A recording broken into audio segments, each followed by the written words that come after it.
Hey pre-algebra kids, Mrs. Ginn here. We are only 3 lessons away from finishing this unit. How good does that feel? I just want to take a minute to let you know that once we finish this, we will be transitioning into the Algebra 1 book. I don't know that I'm going to do video lessons for that.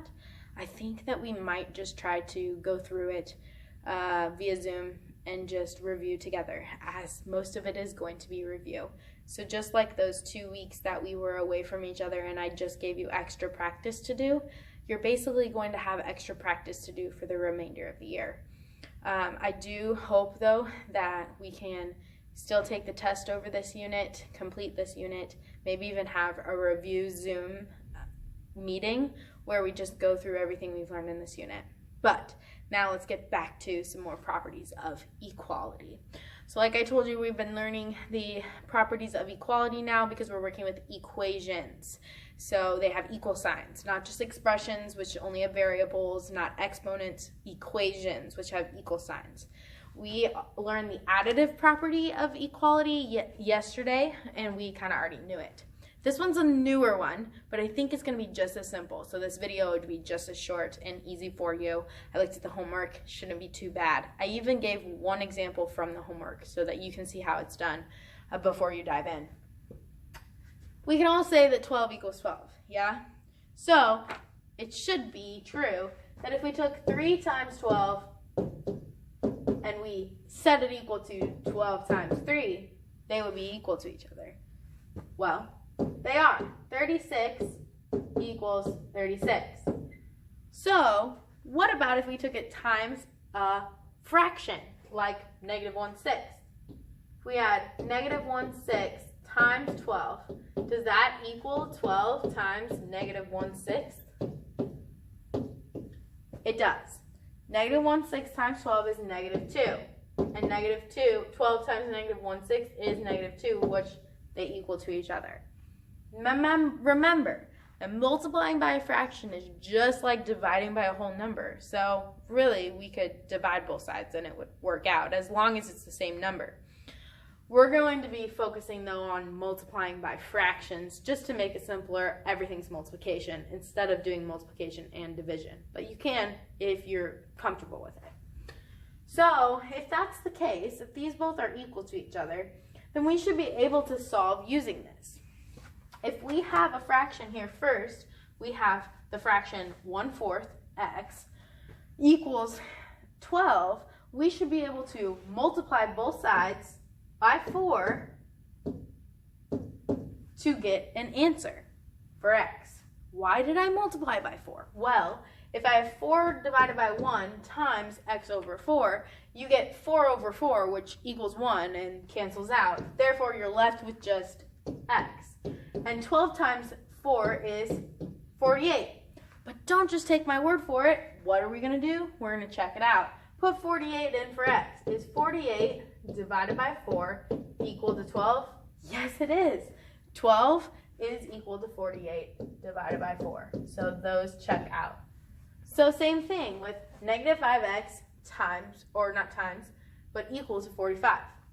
In order to get x alone, here's where you can kind of do it one of 2 ways. I'll do it the multiplication way first, but then for those of you who feel comfortable, I'll do it the division way. It's the way that makes sense to me.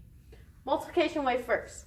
If I multiply this by 1/5, and I think I have to multiply it by a negative 1/5. Yes, negative 1/5, because they're both negative. Keep them the same. And multiply this by a negative 1/5, I should get the same answer. Well, or the solved answer. The reason I did this is 5 over 1, and they're 2 negatives. If we're going to multiply 2 negatives, we're going to get a positive answer, which we like positive answers. And 5 over 5 is 1. So those completely cancel, and you're left with a positive x. Negative 45 over 5 is what this becomes, because you just multiply across, right? It's 45 over 1, multiply across. Negative 45 over 5, which equals 45 divided by 5 is 9. So negative 9, right? Double check, yes. Good. Don't just take my word for it. Plug it back in and solve. So negative 5 times negative 9, is that equal to a positive 45? Well, negative times a negative is a positive, and 5 times 9 is 45. That checks out. Now, let's say you wanted to do this the other way. Let me just quick add a page, and I'll show it to you the other way. So, negative 5x equals 45.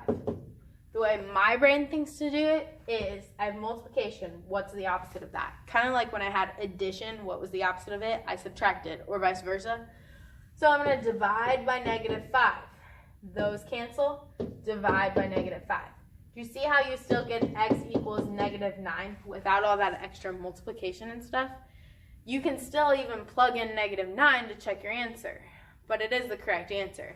So this is another way of doing it if you want to simplify your life and not multiply by a fraction. Same process though, same rule. So what is this rule? This rule is the multiplication property of equality. Write it on that note card. If A equals B, then AC equals BC. Remember when we have two letters next to each other, it's implied that it's multiplication. Also, CA equals CB. Doesn't matter the order, commutative property of multiplication. It just matters that you're doing the same thing to both sides. So if I was given an example like in your book, example 1, turn there with me. It's on page 79. You're solving the equation for 2x equals 10. So the way that they do it is they say that your A is 2x, your B is 10, because they're equal to each other. And your C is 1/2. Why? Because it's the opposite of 2. 1/2 is going to cancel out 2 over 1. So when you use your property, you go ahead and you take 1/2 times 2x, which equals 10 times 1/2. Well, 1/2 times 2x is going to get you just x. And 10 times 1/2, or 10 divided by 2, is 5. Don't just take my word for it. Plug it in and figure it out. Is 2 times 5 equal to 10? It sure is. It checks out. Okay? With all of these problems, pre-algebra kids, you should check them.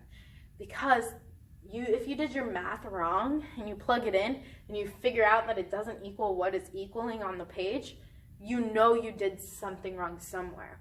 I really strongly encourage you, something you haven't done this year, is write everything out and check your answers. Since you can check them with equations, do it. You can of course Zoom me and ask me for the problems and the answers, but wouldn't it be neat if you could find your mistakes on your own as you go through? I've done that before when I'm teaching. It's so much better. The more that you fix your mistakes, the better mathematician you will be. Now let's look at this problem here. You know my board is not great, so that's probably the best room I'm going to be able to get. Solve y divided by 2 equals 5. I'm going to just solve it my way, not that multiplication property. I see division. What's the opposite of division? Multiplication. It's on the bottom. I'm going to put 2 on the top. So when I multiply across, those 2's cancel out. I'm left with y. Whatever I do to one side, though, I have to do the other side. So I multiply by 2 over here. I'm multiplying by 2 over there. Y is equal to 10. Let's check our answer. Is 10 divided by 2, remember I'm plugging this in for y. 10 divided by 2 equal to 5. It sure is. I just solved that. Pre-algebra kids, this is what you're going to be doing on your homework. Again, as always, if you have any questions, find me in the Zoom.